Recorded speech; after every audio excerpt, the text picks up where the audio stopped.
現在はね、もう非常にいつも大変なんですけどね、もうだんだん世界情勢が深刻になりましてね、もうあらゆるところ、もう何箇所という数箇所がね、もう世界戦争の危機の手前にぶつかってる。フランスのアルジェリアの問題とかね、チュニジアですか、ああいう問題とかね、韓国と北線の問題とかね、もういろんな、要するにベルリンの問題ですか、ああいうふうにね、たくさんね、突破口、大戦争になりそうな突破口がね、たくさんできているんですよ。そこで最も日本人に関係の深いのはどこかというと韓国ですね。私もうこれは寝ながらでもずっとこう心配しながら見てるんですがね、韓国というのはもう非常に乱れた国でありましてね、もう統一ができない、韓国自体では統一ができませんね、あれは。ような国なんです。それで北線が同じ朝鮮ですわね、つながってるわけです。で、北線というのは、一つのなんて言いますか、共産主義で一つ統一が取れてるわけですね。絶対命令ですからね。だから北線の力っていうのは、北線対韓国だけでやったらもう韓国なんか一たまりもね、問題にならないですよ、北線が強くてね。そこへ持ってきて中共が応援する。今度はソビエトが韓国と同盟を結んで応援する。ね。今度はっきり、ソビエト中共がもう協力して北線を応援することになりましたですよ。そうしますと今度は韓国が北線と喧嘩をした場合ですね、統一戦争ですね、する場合には韓国が負けるに決まってるし、北線系にな共産系になるに決まってるわけですよ。はっきりした事実です。そうすると北線なら北線が韓国に手を出した場合に、さあ果たして今度はどこが、ね、韓国を応援するかということになりますね。それとアメリカですわね、どっちしても。ところがアメリカというのはこの前、朝鮮戦争で散々懲りてるんですよ。中共相手に戦ってね、もうだから、アメリカ国民っていうものは、朝鮮なんかで戦争するのはバカバカしいと、朝鮮のために自分たちは犠牲になるのはバカバカしいという世論がたくさんあるわけなんですね。だから今度は韓国へ北線が出てきた場合にですよ、アメリカが直接自分の兵隊を出すか出さないかということは非常に問題なんです。そうするとどこの兵隊を出すかと言いますとね、やっぱり、朝鮮に近い東洋の、ね、国々の兵隊を出すということなんですよ。それで一番朝鮮に近いのはどこかと言いますと日本なんですよ。ね、日本には少なくとも軍隊があるわけです。軍隊じゃないと自衛隊だと言ったってやっぱり軍隊、外国から見れば軍隊なんだからね、軍隊があるわけでしょ。そうすると嫌でも日本はこの間池田さんが言ってきてね、やっぱり、このアメリカと日本はこういう立場じゃなくて、隷属した立場じゃなくて対等な立場になったんだということになりますね。対等な立場になりますとやっぱり自分の周囲は自分で守らなければならないということなんです。そうすると朝鮮で起こったことは日本が第一番にね、要するに自衛しなきゃなんないわけですよね。そうすると韓国なら韓国や北線なら北線が攻めてきた場合には、ね、韓国がアメリカへ救いを求めるに決まってるし、アメリカ軍がいるんだし、そうするとアメリカからの指令はどうするかというと日本にやれということになるに決まってる。これはもう理の当然だし明らかなことなんですね。だから自衛隊を作ったことはいいか悪いかってことはもう非常に問題になるわけなんです。いやでも韓国に今度は戦争が起こった場合には自衛隊が出動しなきゃなんないってことになると思うんです。ちょっと今の自衛隊ぐらいの力じゃね、どうにもなんないから、だんだん今度はいろんな風に進展していくんじゃないかと、このね事態を見ていればそういうことになるんですね。そうすると今度は日本が戦争に巻き込まれることになるわけでしょ。もう10代もそういう波がいっぱい来てましてね、私は寝てたって楽じゃないですよ、本当に言うとね。感じない人は感じないから平気だけど、私みたいに感じる人はダーッと津波を襲ってくる。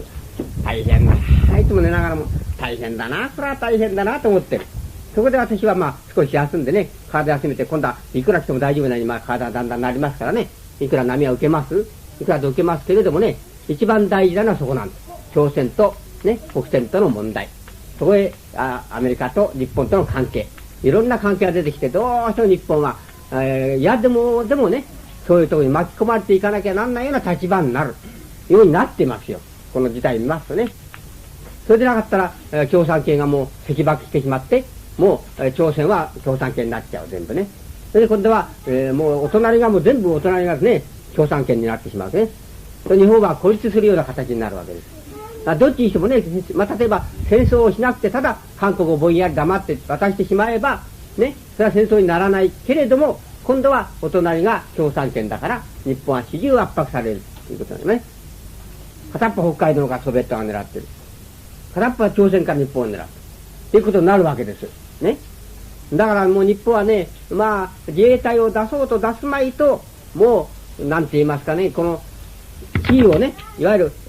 現象的には敵ですね、に囲まれたような形になるんですよ。ですから、この現象的な世界の力の関係においてね、日本を守ろうとすれば、嫌でも戦争をしないことには、ね、日本を守れないという形になってくる。ね。まあそういうふうに考えている人は、自衛力を増して軍隊にして、ね、まあミサイルでも作ってね、原爆でも持ってやらなきゃダメだというふうに考えているわけなんですよ。ね。もう一発というところです。だから私ね、寝ながら考えたの。ああ、こういう時になるとね、うちの中のね、夫婦仲がどうだとかね、なんとかどうだとかって、ただね、まあ、黙って我慢すれば済むようなことはね、どっちでもいいと思っちゃうのね。我慢して済むようなことはどっちでもいいからね、どうだっていいだろうなと思いますよ、つくづく。大事なことはまず、日本を救うことでしょうね。日本を救わなきゃもう、自分たちの立場がね、どうにもなんなくなっちゃう。例えば共産主義の、まあ、政権の中に入ってしまうとするとどうなるかというとね、東ドイツね、東ドイツがありますね。西ドイツっていうのは西洋側ですね。それから東ドイツっていうのはソビエトが管理しているわけです。ところが東ドイツのいわゆる政治というものが非常に悪いのでね、もうどうにもならないような、まあ、悪性なんですね。そこで東ドイツから西ドイツへ逃げてくる人がもう何百万ってあるんですね。毎日逃げてきてるんですね。いたたまれないからね。それほど悪いわけです。で、西ドイツの方がいいわけです。ね。ということは西欧側の方がね、政治がいいわけなんですよね。アメリカ、ヨーロッパ側の方が政治がいいわけなんね。自由主義ですから。で、日本も今のところは、西欧側でしょ。アメリカ、ヨーロッパ側ですから、政治がいいですよね。悪政治はありません。悪政治的なものは何にもない。喋りたいことは喋れし、池田がなんだ、ね、民事とかなんだって言ったって首、切られるわけじゃないし、自由に喋れて言論が自由ですよね。こんな日本みたいな自由な国は今ありません。日本のように言いたいこと言ってね、何にも罰せらんないね。天皇が何だったって罰せらんない。何にもどんなこと言ったって罰せらんないような、こういう寛大なね、国は今ないんですよ。どこにもないんですよ。まして、ソビエト喧嘩のね、共産喧嘩になったらもう、圧政的にもうね、こう、奴隷みたいにこうなるわけですよね。いわゆる中心になった連中たちがえばってられるけども、後の連中はもうみんな奴隷のように使われて、文句は言えない。一つも文句は言えないようなところになるわけです。だからそういう支配権に日本が置かれたとすればね、苦しくって苦しくて生きていけないと思うんですよ。日本人めたら負けず嫌いのね、ものはね。だから共産権になったら困るんですよ。ね。と言って戦争になっても困るんです。ね。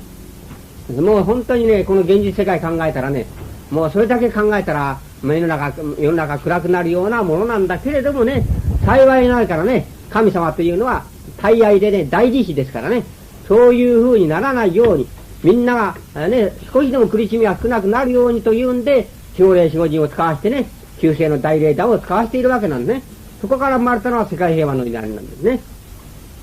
そこで今一番大事なのは、自分の生活を考えることでもなければ、自分の病気を考えることでもなければね、もうただひたすらにね、戦争を防ぎ、共産喧嘩になることを防ぐね、そういうやっぱり祈りより他にないんですね。そうすると、それは何かと平和の祈りなんですね。もう世界平和の祈りを祈るより他にね、何にも生きる道がないというのが今の現状なんですよ。それをもう深く考えないといけない。私は寝ながら青空を見ながらね、ああ、こんなに青空は綺麗だしね、こんなに静かなんだけれどもね、現象の世界の波立ってる騒ぎというものは、並々ならないもんだってことをね、しみじみ感じてたんですよね。で、皆さんのそばにはそれが感じられないわけですね。あまり感じない。まあ、ただ平穏ですからね。ところが、その平穏っていうものは、このままの姿でいったんじゃ平穏じゃないんです。このままのこれから行けば必ず戦争か、いわゆる戦争になること決まってると思うんです。あるいは天変地異になるか。もう必ず決まってますよね。ただ、ソビエトに蹂躙されてアメリカが黙ってるわけじゃないんですから、日本がソ連の、まあ、政権下でもなったらば、アメリカね、攻めてきますよ、これは。ね。そういうわけだから、戦争は不可避。避けられないですよね、これは。ね。あるいは天変地異は避けられないという状態です。その避けさせるのはどういうことかというとね、誘拐にある、幽体にある争いの思い、業相念ですね。誘拐に満ち満ちている業相念というものを清め去らなければ、もう絶対に何かしらの形でこの世界は、ね、滅びの道に行くわけです。それで宇宙人はなんか心配してるわけですね。宇宙人が心配してて応援をしようと思って、宇宙科学のことをね、こっち教えてくれようと今、準備を整えていてね、もうかなりもう接近してきてるんです。それはね、もう戦争の脅威、地球界の壊滅というのがだんだん近づいてきている。近づいてきていると同時にですよ、それと同時に宇宙人の救い、超人守護霊の救いがうんと身近に迫ってきている。さあどっちが早いかってことよ。ね。この横の方の合相念がパーッと来て早ければこれ終わりになっちゃう。この超人守護霊のがパッと降りてくるのが早ければこれはパッと消えてくる。ね。どっちが早いかの競争なわけですね。現象的にいきますとね。ところが幸いなことにね、神様はね、大愛だからね、ノアの箱舟の時代のようなことはないんですよね。神様だっていろんなことを経験していくわけだからね、ノアの箱舟の時は、まあ失敗ということはないけども、あまり成功じゃありませんよね、ノアの箱舟っていうのは。知ってますよ。大洪水が出てね、ノア一家だけしか救われないんだから、ああいう、また人口も少なかったからね、そういうことがあったわけね。それでは困るわけですよね。これ今度まあ7項目ですからね、今度はそういうふうに全部をですね、惨めな身に合わせないで大半を救おうというんで、守護人守護霊が出てきている宇宙人が加勢してきているんですね。だから必ずですよ、この地球世界はあまり大した傷を負わないで救われるということを私は確信してます。確信しておりますけれどもね、一番切羽詰まったところまで追い詰められてね、恐怖におののきながらね、救われるよりはですよ、恐怖におののかない手前でね、救われた方がいいんですよね。そうするとどういうことかっていうと、やっぱり自分の中の自分の生活やなんかのね、不平不満はさておいて、ね、自分たちの個人だけの不平不満はさておいて、まず世界人類を救うという運動の方にね、重点を向けなければいけないのですよね。そこで私たちの運動している世界平和の祈りというのは、まず世界人類が救われると同時に自分も救われていく。自分個人が救われていくと同時に世界人類も救われていくという祈りでしょ。だからまず自分のことを考えなくても救われるんだから、まあ自分の不平不安はまず我慢しましょうと。まず世界人類が壊滅しちゃね、滅びちゃ困るんだから、世界人類のためにね、その世界平和の祈りを祈りましょうという気持ちにみんながなることが大事ですね。もう今はもう本当に大事な時です。